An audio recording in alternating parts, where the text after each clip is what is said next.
Mon écriture, elle prend source ici parce que beaucoup de choses se sont passées ici.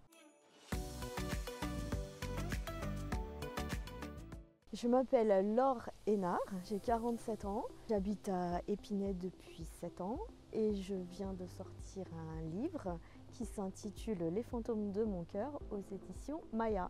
J'étais dans une situation un petit peu compliquée personnellement. J'ai eu besoin d'évacuer ce que j'avais sur le cœur et j'avais que cette possibilité à ma portée. J'aurais pas pu l'écrire autrement. Je pense que c'était vital pour moi de coucher sur le papier une partie de ce que j'avais vécu parce que je tiens quand même à préciser que ce n'est pas une autobiographie, ça reste une fiction. Donc en fait, je me suis effectivement inspirée de faits réels, mais ils ne sont pas forcément toujours dans l'ordre chronologique, etc.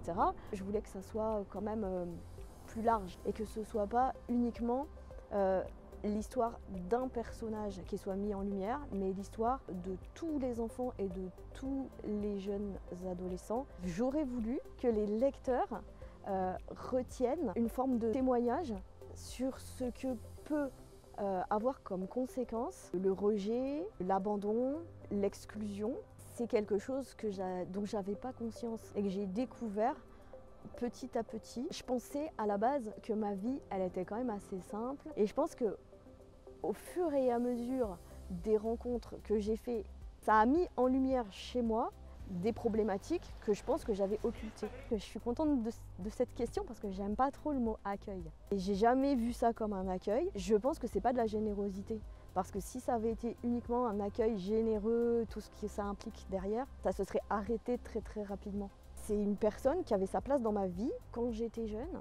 J'étais déjà passée par une période difficile de ma vie. J'avais eu besoin d'une rupture en fait, de quelque chose de marquant pour avancer et pour continuer. Alors à cette époque-là, j'avais fait un voyage, j'étais partie en Nouvelle-Zélande. Ça m'avait permis, je pense, de me remettre sur pied et de continuer. Et là, je me suis dit qu'il fallait que je trouve quelque chose qui était un petit peu du même ordre. Donc je me suis dit que j'allais trouver une autre solution et que écrire, ça pouvait aussi faire office de voyage. J'ai besoin encore de temps avant de réécrire. Ça peut venir, mais il me faut une bonne raison d'écrire à chaque fois. Mon écriture, elle prend source ici parce que beaucoup de choses se sont passées ici. C'est vrai que je pense être beaucoup soutenue par les gens qui me connaissent et qui me reconnaissent. Quand on pense qu'on fait quelque chose de bien, ne pas s'arrêter à ce qu'on entend et à tout ce qui pourrait essayer de nous décourager si on estime qu'on est sur la bonne voie.